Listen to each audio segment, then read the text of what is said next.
사람의 몸에 제일 중요한 게 심장입니다. 심장에서 뜨겁고 맑은 피가 우리의 모든 혈관 속으로 이렇게 스프라이 공급하기 때문입니다. 시편 1편은 시편 150편에 흐르는 심장의 소리와 같습니다. 복 있는 사람은 악인의 꾀를 따르지 아니하고 죄인의 길에 서지 아니하고 오만한 자리에 앉지 아니하고 오직 여호와 율법을 즐거워하며 그 율법을 주어로 묵상하는도다. 말씀의 복입니다. 복 있는 사람은, 말씀이 있는 사람은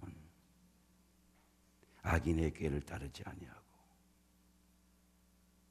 말씀이 없는 사람은 복 있는 사람이 아닙니다. 우리는 복의 에센스, 본질을 알아야 됩니다. 많은 그리스도인들이 세상의 복과 하나님의 복을 혼돈합니다. 우상의 복과 하나님의 복을 혼돈합니다. 세상의 어떤 석세스 성공도, 세상의 어떤 건강 헬스도, 어떤 리치 부도, 어떤 물질도 복의 본질이 아닙니다. 예를 들면 감나무에 수많은 감이 열립니다. 감이 복의 본질이 아닙니다. 수만 개, 수천 개 중에 수백 개 중에 하나일 뿐입니다. 물질도 하나일 뿐입니다. 건강도 하나일 뿐입니다. 예수님 33세에 한날에 가셨습니다. 짧은 인생이었습니다. 그러나 예수님이 2000년간 복된 이유는 그분이 복의 본질이기 때문입니다. 예를 들면 감이 복이 아니고 감나무가 복이라는 겁니다. 예수님이 우리에게 말씀했습니다. 그들의 열매로 그들을 알지니 어떻게 네가 가시나무인데 포도를 따겠느냐. 네가 은근키인데 어떻게 무화과를 따겠느냐. 좋은 나무는 나쁜 열매를 맺을 수 없고 나쁜 나무는 좋은 열매를 맺을 수 없다. 이러므로 열매는 나무를 통해 오는 거다. 열매를 위해서 기도하지 말고 네가 좋은 나무가 되기 위해서 기도해라. 우상을 믿을 때 우상이 복을 구합니다. 미신은 믿는 사람은 미신의 복을 구합니다. 기독교의 본질은 그런 세상의 우상이 구하는 복이 아닙니다. 기독교의 복이 뭐냐? 하나님입니다. 다윗은 이렇게 고백합니다. 하나님이 내 산업이시다. 하나님이 내 잔의 소득이시다. 하나님이 우리 분깃을 지켜주는 자이시다. 하나님이 나에게 줄로 지어준 구역이 내 교회입니다. 내 가정입니다. 내 자식입니다. 하나님이 주신 자식입니다. 하나님 주신 기업입니다. 교회가 하나님 주신 거예요. 내게 아닙니다. 제가 늘 그런 말 합니다. 여러분 재산이 여러분께 아닙니다. 서지 못하고 가요. 그것 때문에 자식들이 공부하지 않습니다. 그것 때문에 노력하지 않습니다. 우리 게 아니에요. 하나님의 것입니다. 말씀의 재산은 시들지도 않고 쇠하지도 않고 불황도 없습니다. 너희가 거듭난 것이 썩어질 씨로 된 것이 아니고 썩지 아니할 씨로 된 것이니 항상 살아있고 항상 있는 말씀으로 되어라. 우리의 모든 육체는 풀과 같고 모든 영혼은 풀의 꽃과 같으니 풀은 마르고 꽃은 떨어지되 오직 주의 말씀은 세세토록 있을지어다. 말씀이 길입니다. 복 있는 사람은 악인의 꾀를 따르지 아니하고 죄인들의 길에 서지 아니하고 오만한 자리에 앉지 아니하고 오직 여호와 율법을 그 율법을 주야로 묵상하는도다. 악인의 꾀를 따르지 아니하고 죄인의 길에 서지 아니하고. 악인의 꾀가 뭡니까? 사탄의 실체입니다. 우리는 많은 그리스도인들이 사탄을 모릅니다. 사탄이 자기에게 들어오는 줄 몰라요. 사람이 어떻게 저렇게 되었지? 사탄이 그래 만들어 놓은 거예요. 왜 거짓의 사람이 되었지? 사탄이 만들어 놓은 거예요. 속일 수 있다고 생각하는 겁니다. 하나님의 손에 손바닥 같은 하나님의 손에 깨어지는데 자기가 견고할 수 있다고 생각해요. 사단의 본질이 거짓의 압입니다.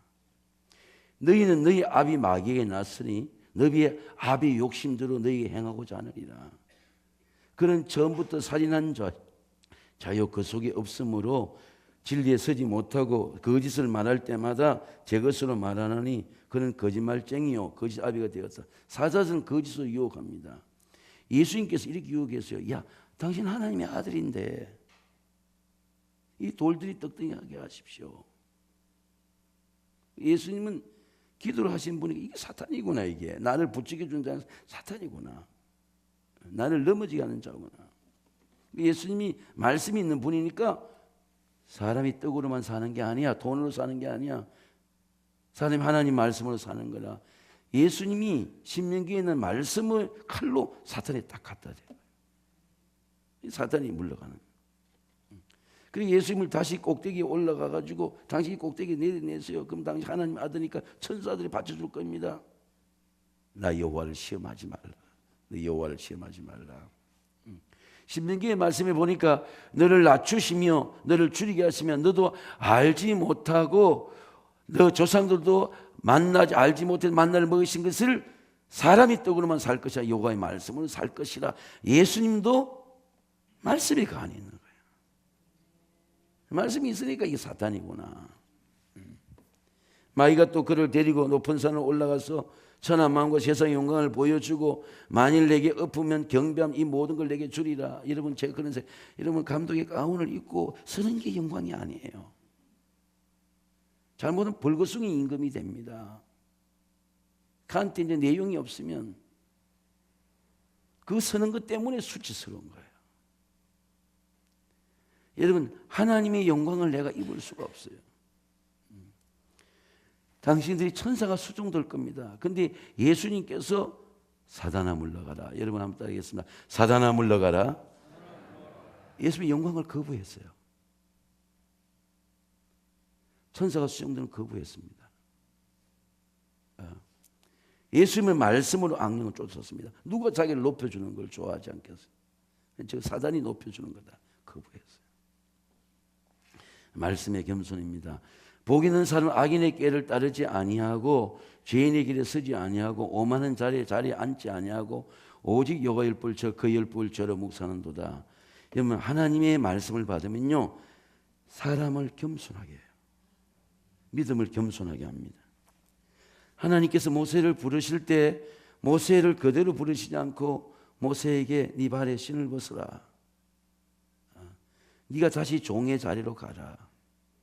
맨발로 서라 그 말입니다. 하나님께서 모세를 부르실 때 오만한 공주 아들의 자리에 앉지 아니하고 하나님 앞에 무릎 꿇고 기도하는 떨기나무 불꽃에 무릎 꿇고 울면서 기도하는 여러분 그런 이들이 양무리를 치는 목자로 부르셨습니다. 하나님은 반드시 교만한 자를 낮추세요. 하나님은 반드시 오만한 자를 꺾어 놓습니다. 근데 여러분 우리가 숨겨진 고만이 있어요. 옷은 겸손한데 얼굴은 겸손한데 속에 갖고 있는 교만한 게 있습니다. 비교하는 교만한 거 있어요. 하나님 다 낮추십니다. 성전의 물이 흘러들어간 곳에 번성합니다. 근데 하나님의 말씀은 절대로 높은 땅에는 흘러들어가지 않아요. 물은 절대 높은 땅을 피해가지고 흘러들어가지 않습니다. 성전에서 아무리 좋은 물이 흘러들어가도 들어가지 않습니다.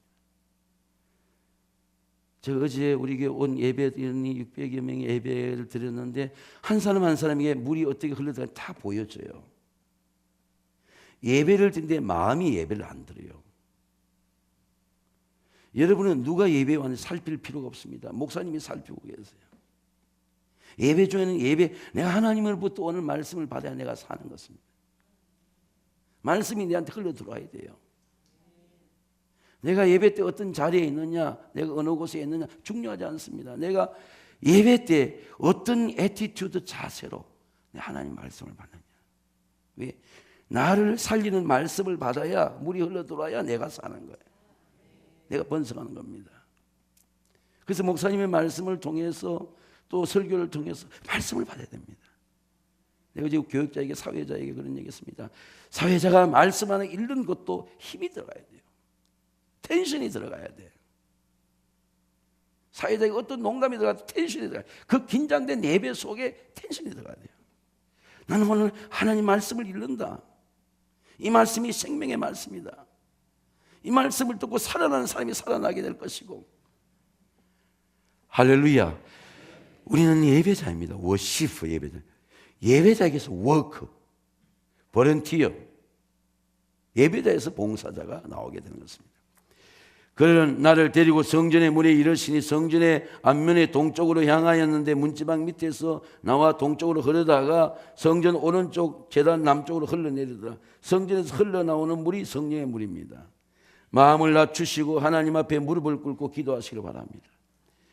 제가 은혜를 받아보니까 제일 큰 은혜는요, 하나님 저를 긍휼히 여겼어요. 하나님 저를 불쌍히 여겼어요. 저 부족합니다. 연약합니다. 지나고 오니까 잘못한 게 많습니다. 제가 오늘 또 새벽에 일찍 일어난 아내에게 말씀입니다. 우리가 잘못한 게 많다. 기도해 보면 참 하나님 앞에 잘못한 게 많아요. 내가 좀 더 충성했더라면, 내가 좀 더 바르게 교육했더라면, 내가 19년간 세왕께 좀 더 충성했더라면 사람들이 저렇게 자랐을까? 그런 생각을 해보게 되는 겁니다. 내가 좀 더 아이들을 잘 가르쳤더라면 아이들이 얼마나 신앙적으로 더 능력 있게 될 수 있을까? 제가 교만했습니다. 제가 들떴습니다. 예수님처럼 섬기는 자리에 앉으시기를 주의 이름으로 축원합니다. 저는 우리 교회의 목표 중에 사회 섬김을 넣어놨어요. 지역을 섬기고 가는 자를 섬기고, 우리 사회봉사에서 지금 섬기는 일을 하고 있으면 너희 중에 누구든지 크고자 하는 자는 어뜸이 되고자 하는 사람이 종이 되어야 하리라. 인자가 온 것은 섬김을 받으러 온 것이 아니고 자기 목숨을 받은 대속물로 주라 합니다. 저는 지난 주 연말에 성령께서 저희 주는 말씀을 받았습니다. 수요일에 한번 설교한 적이 있습니다. 너희 안에 이 마음을 품어라. 여러분 한번 따라하겠습니다. 너희 안에 이 마음을 품어라. 예수님의 마음은 종의 형체를 가진 마음입니다. 형체도 종이에요. 내가 십자가에 죽어야 되겠다. 내가 헌신해야 되겠다. 이 예수님의 마음. 내가 하나님을 섬겨야 되겠다. 사랑하는 성도 여러분, 말씀에 복이 있는 사람이 되기를 기도합니다. 근데 오늘 저는 시편을 1편을 오늘 5일 동안 할 텐데, 여러분 이 말씀 1편을 신년 특세에 품고 기도하면 내 말씀에 복이 있는 사람으로 말씀이 여러분을 만듭니다. 한 말씀도 품고 우리가 간절하게 기도하지 못했어요. 수많은 말씀을 듣고 수많은 이야기를 하지만 한 말씀도 피가 된 말씀이 없습니다. 하나님, 정말 복 있는 사람이 되게 해주세요. 복 있는 부모가 되게 해주세요. 제가 지난 금요일에 그런 은혜 받습니다. 복 있지 않은 부모가 아무리 기도해도 자식이 복을 못 받아요. 복 있지 않은 목사가 아무리 기도해도 교인들이 복을 못 받아. 부모가 꾀가 많고 사악하고 거짓이 있고 이세매천 그러면 자식이 복을 못 받아요. 하나처럼 부모가 기도하면 기도의 복이 사무엘에게 임하는 거예요. 자식의 문제는 곧 나의 문제입니다. 그럼 우리 부모를 기도하는 거예요. 기도해야 되는 겁니다. 이재설 목사님을 만난 친구가 한국의 큰 기업인데 몇 번을 쓰러지다가 한국의 최고의 기업을 만들었는데 한 번도 그 친구가 대학 때부터 우는 것을 못 봤대요. 한 번도. 그 기업이 무너졌을 때도. 근데 다시 오뚜기처럼 일어나서 한국의 큰 기업가가 되었다. 근데 나이가 들어서 아들이 30이 넘고 결혼했는데 어느 날 같이 식사를 하니까 아들 얘기하는데 눈물을 쭉 흘리더래요. 여러분, 자식의 고통이 없는 사람이 없고 아무리 돈이 많아도 인생에 고난이 없는 사람이 없어요. 다 자기가 사는 삶의 자리에서 하나님 앞에 무릎 꿇지 않으면 안 되는 영적인 문제들이 있어요. 여러분, 그 문제를 누가 축복해 줄 수 있습니까? 여러분, 하나님께서 우리에게 복을 주시면 반드시 우리 자녀들이 복을 받을 줄로 믿습니다. 제가 오늘 기도 제목을 드립니다. 첫째는 시편 1편을 묵상하는 기도자인 나를 기도하는 거예요. 제가 목회를 해보니까 자기 자신이 바로 서야 돼요. 자기를 기도해야 돼요. 자기 몸을 가꿔야 돼요. 자기가 얼굴에 자기가 흠없는 자녀가 되기를 기도해야 돼요. 여러분, 말씀을 마음에 새기고 기도하면 말씀대로 이루어집니다. 두 번째는 자녀들을 축복하십시오. 부모만한 자녀가 되기 쉽지 않습니다. 그러나 모자라더라도 부족하더라도 하나님을 채워주실 것이다. 하나님들이 도와줄 거다. 반드시 하나님이 은혜를 주십니다. 노여움으로 자녀를 키우지 말고 말씀으로 축복하세요. 자녀를 세상의 지식이나 학문으로 경쟁시키지 말고 부족해도 축복하세요. 그럼 반드시 그 축복한 기도대로 우리 자녀들이 될 줄로 믿습니다. 세 번째는 교회나 한 지역의 분야를 봉사하십시오. 어느 부서든지 어느 장소든 교회를 섬기는 실천을 하십시오. 저는 어제 우리 교육자들이 정해진 그런 시간입니다. 식당입니다. 그래서 설거지를 제가 옷을 빨리 갈아입고 하게 되었습니다. 일부 예배 때는 그나마도 하지를 못했습니다. 오후 예배 설교 준비 때문에 하지를 못했어요. 말씀이 중요하다 이런 생각하게 되었습니다. 그런데 저는 왜 1년에 한 번만 하느냐 그런 생각이 저한테 들었어요. 내가 시간이 남은 식당에 봉사해야 되겠다 그런 생각이 들었습니다. 해보니까 긴 시간이에요. 그릇이 많아요. 그런데 그 기쁨 속에 기쁨이 있었습니다. 그 섬김 속에 기쁨이 있었어요. 여러분, 우리는 대접받는 기쁨이 아닙니다. 식당에서 일하는 우리 성도들의 그 섬김, 작은 섬김, 또 남모리가 청소하는 섬김, 사회적 섬김, 시간의 섬김, 또 남모를 때 와서 밤에 중보 기도하는 중보 기도에서 언제나 중보하는 기도하는 분들이 있어요. 멀리서 기도하는 분들이 있습니다. 목요일 되면 전도연합 섬긴 우리가 모두가 다 섬기는 사람이 된 겁니다. 우리 교회가 전체가 배당이 바뀌는 거예요. 목사님 다니면 저부터 내가 먼저 섬기고 여러분 다 섬겨서 우리 교회가 동네를 섬기고 동네를 청소하고 가난한 자를 섬기고 구제하고 섬기고 어린아이를 축복하고 또 어른들을 존경하고 이런 교회로 거듭나는 51주년 새해가 되시기를 주님의 이름으로 축원합니다.